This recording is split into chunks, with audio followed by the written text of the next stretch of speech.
আসসালামু আলাইকুম দর্শক।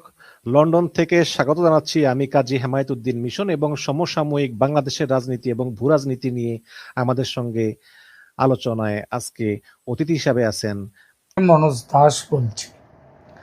বাংলাদেশের উত্তরাঞ্চল রংপুর এবং বিশেষ করে রংপুরের গাইবান্ধার পলাশবাড়ি এই নামগুলো এখন শুধু একটি উপজেলা বা জেলা হিসেবে সীমাবদ্ধ নেই। এখন এই জায়গার সঙ্গে জড়িয়ে গেছে ধর্মীয় সংবেদনশীলতা, রাজনৈতিক উত্তাপ, সাম্প্রদায়িক উদ্বেগ আর এক ধরনের ভূ রাজনৈতিক সন্দেহ। কেন? কারণ সেখানে একটি বিশাল ৭৫ ফুট উঁচু রামমূর্তি নির্মাণ প্রায় শেষের পথে। খেয়াল করবেন কোথায় হচ্ছে? বাংলাদেশের রংপুর ডিভিশনের গাইবান্ধা জেলার পলাশবাড়ি। সেখানে পলাশবাড়ি উপজেলা বাংলাদেশের উত্তরাঞ্চলের গাইবান্ধা জেলায়, এটি রংপুর বিভাগের অন্তর্গত। আর রাম মূর্তিটি তৈরি হচ্ছে গাইবান্ধা জেলার পলাশবাড়ি উপজেলার হোসেনপুর ইউনিয়নের রামচন্দ্রপুর বৃন্দাবন পাড়া নামের গ্রামে। স্থানীয় সমাজসেবক হরিদাস বাবুর উদ্যোগে এই বৃহৎ ধর্মীয় প্রকল্পটি শুরু হয়েছে ২০২৪ সালের আগস্টে। খেয়াল করবেন আবার তারিখটা, ২০২৪ সালের আগস্ট, যে বছর যে মাসে ৫ই আগস্ট শেখ হাসিনার সরকারের পতন হয়েছিল। সেই দিন, তারপর থেকে সেই মাসেই শুরু হয় নির্মাণ প্রায় শেষের পথে। আর এই নির্মাণকে ঘিরে শুধু স্থানীয় স্তরে নয়, দেশের নানা মহলে শুরু হয়েছে তুমুল বিতর্ক। কেউ বলছেন এটা হিন্দু সম্প্রদায়ের ধর্মীয় অধিকার ও সাংস্কৃতিক প্রকাশ। আবার কেউ বলছেন এত বড় প্রকল্প এই সময়ে, এই অঞ্চলে, এই বাস্তবতায় একেবারেই স্বাভাবিক নয়। এমনকি কেউ কেউ আরও এক ধাপ এগিয়ে গিয়ে বলছেন এর পেছনে আন্তর্জাতিক মদত আছে, বিশেষ করে ভারতের কোনো কৌশলগত স্বার্থ এর মধ্যে আছে।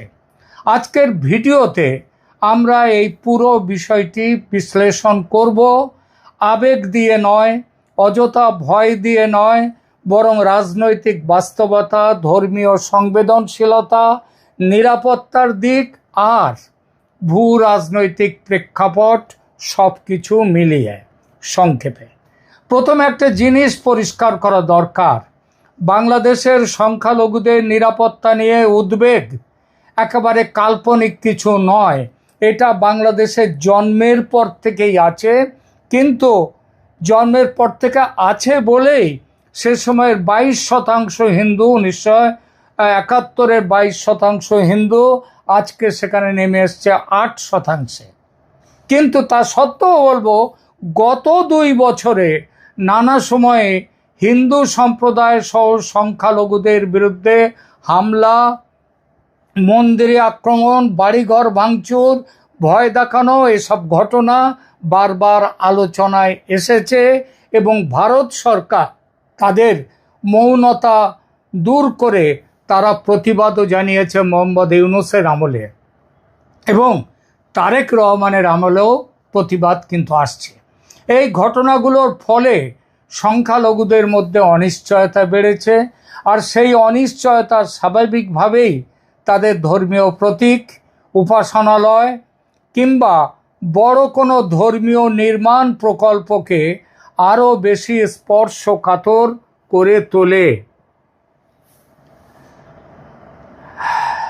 অর্থাৎ এমন একটা পরিবেশ যখন চলছে বাংলাদেশে, সেই সময়ে ৭৫ ফুট উচ্চতার রাম মূর্তি নির্মাণ করা শুধু একটি প্রকল্প নয়, এটা একটা বড় রাজনৈতিক বার্তাও দিচ্ছে। আর রাজনৈতিক বার্তা হলেই তার প্রতিক্রিয়া আসবেই। এখানেই শুরু হয় আসল জটিলতা।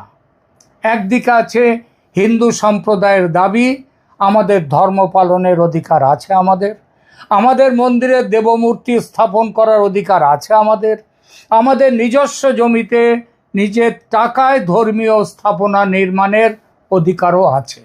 এই যুক্তি সাংবিধানিকভাবে অস্বীকার করার সুযোগ নেই। কিন্তু অন্যদিকে আছে বাস্তবতা।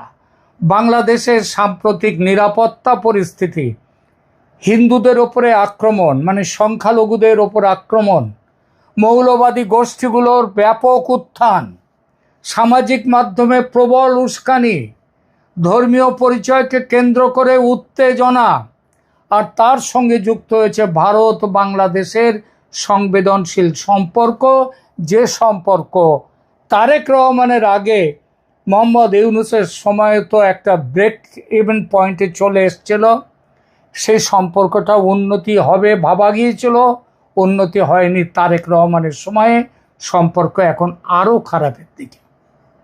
ফলে এই সব কিছু মিলিয়ে একটা মূর্তি শুধু মূর্তি থাকে না, ওটা হয়ে যায় একটা প্রতীক। কেউ দেখছে ধর্মীয় স্বাধীনতার প্রতীক হিসেবে, কেউ দেখছে রাজনৈতিক শক্তি প্রদর্শনের প্রতীক হিসেবে, আবার কেউ দেখছে প্রতিবেশী দেশ ভারতের কৌশলগত প্রভাব বিস্তারের সম্ভাব্য ইঙ্গিত হিসেবে। এবার আসি সবচেয়ে বিতর্কিত প্রশ্নে, এই মূর্তি নির্মাণের পেছনে কি আন্তর্জাতিক মদত আছে? আরও স্পষ্ট করে বলি, ভারতের মদত কি আছে? এখানে আবেগের চেয়ে তথ্য বেশি জরুরি। যে কোনো বড় নির্মাণ প্রকল্পের জন্য অর্থ লাগে, সংগঠন লাগে, নিরাপত্তা লাগে, প্রশাসনিক ছাড় লাগে, আর স্থানীয় সমর্থনও লাগে। ৭৫ ফুট উঁচু রাম মূর্তি সত্যি প্রায় শেষ পর্যায়ে পৌঁছে গিয়েছে। তাহলে প্রশ্নটা অস্বাভাবিক নয়, এত অর্থ কোথা থেকে এলো, কে দিল? স্থানীয় দান অনুদানেই কি এটা সম্ভব, নাকি এর পেছনে কোনো বাইরের উৎস আছে? এত টাকা খরচ করার কথা যে হিন্দু যে ব্যবসায়ীর নামে করা হচ্ছে, বলা হচ্ছে, প্রশ্ন উঠেছে যে তার কি এত টাকা খরচ করার মতো টাকা তার আছে? এই প্রশ্নগুলো কিন্তু বৈধ প্রশ্ন, কিন্তু বৈধ প্রশ্ন আর প্রমাণিত দাবি এক জিনিস নয়। এখানে অনেকেই ধরে নিচ্ছেন ভারতের মদত আছে, কারণ একজন ভারতীয় কূটনীতিকও পর্যন্ত এই নির্মাণ অনুষ্ঠানের সূচনায় উপস্থিত ছিলেন। যে কারণে বাংলাদেশের ভেতরে কিছু রাজনৈতিক গোষ্ঠী ভারত বিরোধী বা ভারত ভীতিমূলক ব্যাখ্যা দিচ্ছে। কিন্তু শুধু একজন কূটনীতিকের উপস্থিতি বা সন্দেহের ওপর ভিত্তি করে আন্তর্জাতিক ষড়যন্ত্র প্রমাণ করা যায় না। তবে এটাও ঠিক, দক্ষিণ এশিয়ার রাজনীতিতে সাংস্কৃতিক ও ধর্মীয় প্রতীক খুব সহজে ভূ রাজনৈতিক অর্থ পেয়ে যায়। বাংলাদেশ ভারত সম্পর্কের ইতিহাস এমনিতেই সংবেদনশীল। সীমান্ত, নদী, বাণিজ্য, আশ্রয়, নিরাপত্তা, ধর্মীয় পরিচয়, এখন আবার এসেছে পুশব্যাক। এর ওপরে আছে গঙ্গা জল বন্টন চুক্তি, তিস্তা জল বন্টন, তিস্তা বাঁধ প্রকল্প, ভিসা ইত্যাদি। সব কিছু মিলিয়ে এমন একটা পরিস্থিতি তৈরি হয়েছে যেখানে সন্দেহ তৈরি হওয়াটা অস্বাভাবিক কিছু নয়। আর এই সন্দেহ যখন একটি বিশাল রাম মূর্তি ঘিরে তৈরি হয়, তখন বিষয়টা শুধু ধর্মীয় থাকে না, রাজনৈতিক হয়ে যায়। আর রাজনৈতিক হলে তা নিরাপত্তার প্রশ্নেও পৌঁছে যায়। এবার আর একটা গুরুত্বপূর্ণ প্রশ্ন, ইসলামী মৌলবাদীরা কি সত্যি শক্তি সঞ্চয় করেছে বাংলাদেশে? অনেক পর্যবেক্ষক বলছেন হ্যাঁ। শুধু ভারতের নয়, বাংলাদেশেও বলছেন, এবং বাংলাদেশের বাইরে বিশ্বের অন্যত্রও পর্যবেক্ষকরা বলছেন হ্যাঁ, বাংলাদেশে মৌলবাদী ইসলামী শক্তিরা শক্তি সঞ্চয় করেছে বিপুলভাবে, যার জন্যে মোহাম্মদ ইউনূসের অবদান এবং এখন অবদান হচ্ছে তারেক রহমান সরকারের। সাম্প্রতিক সময়ে কিছু সংগঠন, কিছু বক্তা, কিছু অনলাইন অ্যাক্টিভিস্ট এবং কিছু রাজনৈতিক ধর্মীয় গোষ্ঠী প্রকাশ্যে অনেক বেশি আক্রমণাত্মক ভাষা ব্যবহার করছে হিন্দুদের বিরুদ্ধে, ভারতের বিরুদ্ধে। তারা মন্দির ভাঙার হুমকি দিচ্ছে, মূর্তি গুড়িয়ে দেওয়ার ঘোষণা করছে, তৌহিদি জনতার নামে রাস্তায় নামার কথা বলা হচ্ছে ভারত অভিযান করো। এগুলো সাধারণ ধর্মচর্চা নয়। তারা শুধু রাম মূর্তি ভেঙে ফেলার কথা বলছে না, তারা ভারতের বিরুদ্ধে যুদ্ধ ঘোষণা করছে। মোদি, অমিত শাহ, শুভেন্দু অধিকারীকে হত্যার কথাও বলছে, ভারতে ইসলামী রাজ প্রতিষ্ঠার কথা বলছে, আর গ্রেটার ইসলামিক বাংলাদেশ গঠনের কথা পশ্চিমবঙ্গকে নিয়ে, আরও কিছু রাজ্যের কিছু কিছু টুকরো নিয়ে করবার কথা। এটা তো সবাই জানে, এটা তো স্বয়ং মোহাম্মদ ইউনূস পর্যন্ত দেখিয়ে দিয়ে গেছেন, প্রমাণ করে দিয়ে গেছেন। এই সবগুলো হচ্ছে উগ্র রাজনীতির ভাষা। এখানে সবচেয়ে উদ্বেগের জায়গা হলো, যখন ধর্মকে রাজনীতির অস্ত্র হিসেবে ব্যবহার করা হয়, তখন সংখ্যালঘুরা শুধু ভয় পায় না, রাষ্ট্রের ওপর আস্থাও হারাতে শুরু করে। রাষ্ট্র যদি তাদের নিরাপত্তা দিতে না পারে, তাহলে বড় ধর্মীয় নির্মাণ প্রকল্প তাদের কাছে সাহসী উদ্যোগ হয়ে দাঁড়ায় অবশ্যই, কিন্তু একই সঙ্গে বিরাট বড় ঝুঁকিপূর্ণ হয়ে যায়। এই দ্বৈত বাস্তবতা খুব স্পষ্ট। একদিকে হিন্দুদের গর্বের প্রকাশ, আমরা মন্দির তৈরি করব, অন্যদিকে আতঙ্ক, আমাদের প্রিয় শ্রীরামের মূর্তি ভেঙে ফেলবে কিনা, মন্দির অপবিত্র করবে কিনা। আর এই আতঙ্ক থেকেই জন্ম নেয় নানা ধরনের গুজব, ষড়যন্ত্র তত্ত্ব, রাজনৈতিক অতিরঞ্জন। যেমন কেউ বলছেন এই মূর্তি নাকি কেবল ধর্মীয় নয়, বরং ভারতীয় কৌশলগত স্বার্থের অংশ। কেউ বলছেন এই মূর্তির কোনো ক্ষতি হলে ভারতের রংপুর সংক্রান্ত কোনো অজুহাত, মানে আরও স্পষ্ট করে বলি, ভারত কার্নাড নামে যে কৌশলবিদ, যাকে নিয়ে আমি গতকালই একটি ভিডিও করেছি, যারা দেখেননি তারা দেখে নেবেন, যে রংপুরকে ভারতের অন্তর্ভুক্ত করার জন্যে আমাদের কৌশলবিদ ভারত কার্নাড তিনি কি বলেছেন। তো এই মূর্তির, অনেকেই বলছেন এই মূর্তির কোনো ক্ষতি হলে ভারতের রংপুর সংক্রান্ত অজুহাত তৈরি হতে দেরি হবে না। মনে রাখতে হবে, ভারতের বর্তমান সরকারের অন্যতম তাত্ত্বিক পরামর্শদাতা ভারত কার্নাড, যার কথা বলছি, গতকালও বলেছি, বারবার বলছেন শিলিগুড়ি করিডর মজবুত করতে ও চওড়া করতে ভারতের উচিত এই মুহূর্তে রংপুর ডিভিশনকে দখল করে ভারতের সঙ্গে জুড়ে নেওয়া। আর মনে রাখতে হবে, এই বিশাল রাম মূর্তি এবং সনাতন ধর্মীয় কমপ্লেক্সটি তৈরি হচ্ছে সেই রংপুর ডিভিশনে। আরও একটি কথা বলি, ভারত সরকার এই যে শিলিগুড়ি করিডরের যে অংশ, ওই অংশকে পশ্চিমবঙ্গ থেকে বিচ্ছিন্ন করে ভারতের সাথে যুক্ত করার কথা বলছেন। ভারত সরকারের ডাইরেক্ট, অর্থাৎ কেন্দ্রশাসিত অঞ্চল হিসেবে সেইটা তৈরি করবার চেষ্টা করছেন। এটা মমতা ব্যানার্জির সময় হয়েছিল, কারণ মমতা ব্যানার্জি স্পষ্টভাবেই ছিলেন বাংলাদেশের ওই রাজনীতির সপক্ষে। কিন্তু এখন মমতার সরকার চলে গেছে, এখন এসছে শুভেন্দু অধিকারীর সরকার, বিজেপি সরকার। এখন হয়তো বাংলাদেশের এই যে শিলিগুড়ি করিডর সন্নিবিষ্ট এই যে অঞ্চলটা, এই অঞ্চলটাকে হয়তো অত তাড়াতাড়ি ভারত সরকার কেন্দ্রশাসিত অঞ্চল নাও করতে পারে, তবে করতেও পারে ভবিষ্যতের কথা মনে রেখে। মনে রাখতে হবে, এই বিশাল রাম মূর্তি এবং সনাতন ধর্মীয় কমপ্লেক্সটি তৈরি হচ্ছে এই রংপুর ডিভিশনেই। এখানে রাধাকৃষ্ণের মন্দির ও কালীমাতার মন্দির তৈরি হয়েছে। একই সঙ্গে রাম মূর্তির সঙ্গে তৈরি হচ্ছে 28 ফুটের আদি যোগী শিব মূর্তি এবং 53 ফুটের ভগবান কৃষ্ণ মূর্তি, এবং তার সঙ্গে ভগবান শ্রীরামের 75 ফুটের মূর্তি বাংলাদেশে। অর্থাৎ এক কথা, ইসলামী বাংলাদেশের বুকে বিশাল একটা মন্দির কমপ্লেক্স তৈরি করে যেন ওখানকার হিন্দুরা চ্যালেঞ্জ ছুড়ে দিচ্ছে সেখানকার মৌলবাদীদের প্রতি। বিষয়টা কিন্তু আদৌ ছোট নয়। প্রশ্ন উঠছে, এই সাহস সেখানকার হিন্দুরা পেল কি করে? আরও একটা প্রশ্ন, শেখ হাসিনার আমলে এই সব মূর্তি নির্মাণের পরিকল্পনা পাশও হয়েছিল, কিন্তু কাজ শুরু হয়েছে তার পতনের পর। এবং ঝড়ের গতিতে সম্পন্ন হওয়ার পথে সেই কাজ। উদ্বোধন এই জুলাই মাসে। এই সাহস কি অবাক করার মতো নয়? আর এটা অনুমান করেই অনেকেই এমনও বলছেন, শিলিগুড়ি করিডর নিরাপদ করতে ভারত এই পরিকল্পনা তৈরির পশ্চাতে। এই মূর্তি ও মন্দিরের ক্ষতি হলে রংপুর দখলে দেরি করবে না ভারত ভবিষ্যতে আরও কঠোর পদক্ষেপও নিতে পারে।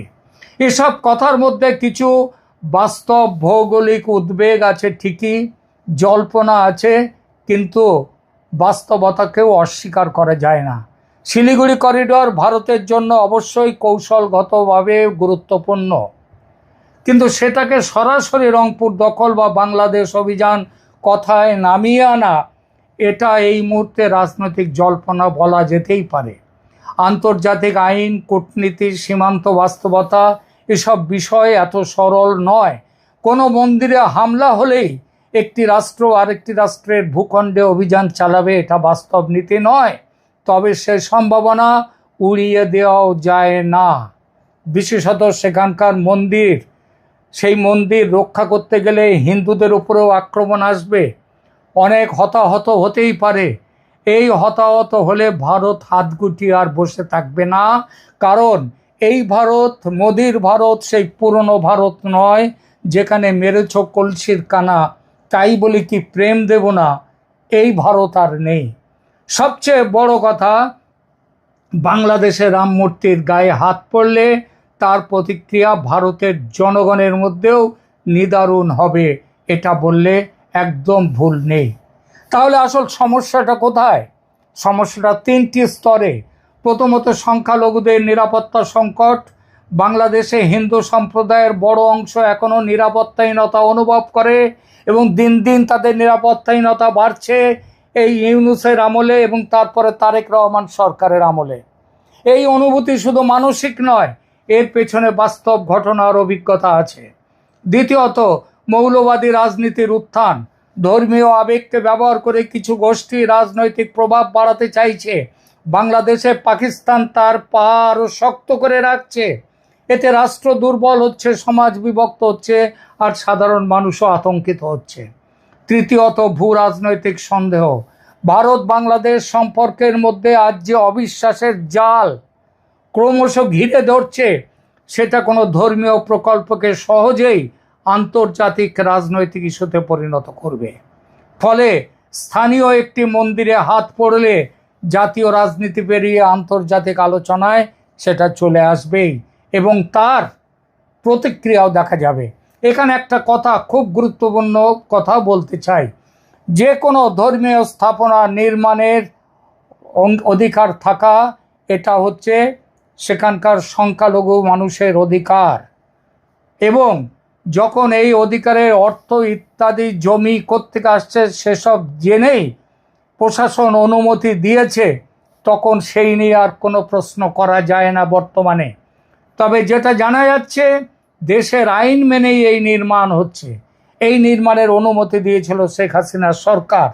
যখন দেশে 560টি বিশালকায় মডেল মসজিদ তৈরি করলেন শেখ হাসিনা, তখন হিন্দুরাও দাবি করেছিল তারা তাদের নিজেদের টাকায় তৈরি করতে চায় বিশাল মূর্তি কমপ্লেক্স, কারণ শেখ হাসিনা বলেছেন এই টাকা সৌদি আরব দিয়েছিল।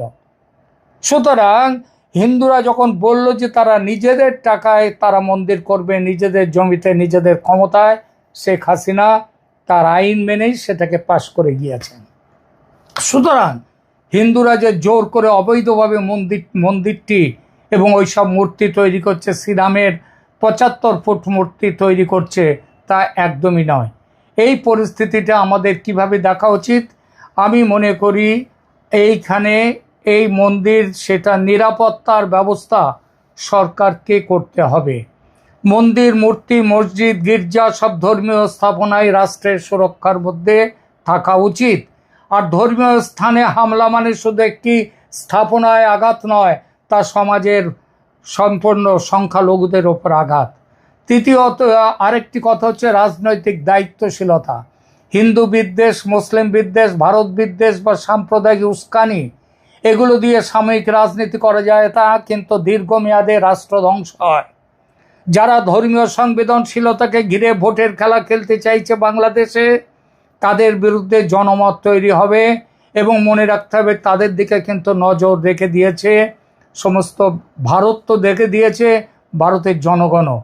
বাংলাদেশ এখন একটা সময় পার করছে যেখানে প্রত্যেকটি ধর্মীয় প্রতীক, প্রতিটি সংখ্যালঘু ইস্যু, প্রতিটি ভারত সম্পর্কিত সংবাদ সব কিছুই অবিশ্বাসের চোখে দেখা হচ্ছে।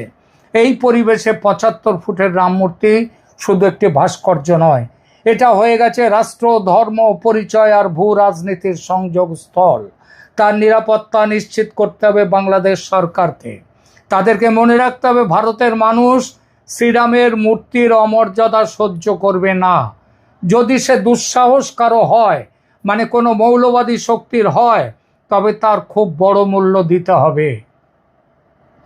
রামের গায়ে হাত পড়লে ভারতের জনতা বিপুল বিক্ষুব্ধ হবে, এটা মানতেই হবে। আর রংপুর অভিযান তখন কিন্তু হয়ে উঠবে এক বাস্তবতা। তাদের বিরুদ্ধে লড়াই ফেসবুকে হবে না, সামাজিক মাধ্যমে লড়াই হবে না, লড়াই হবে সরাসরি গুলি গোলা বন্দুকে। এখনকার মতো এখানেই রাখছি।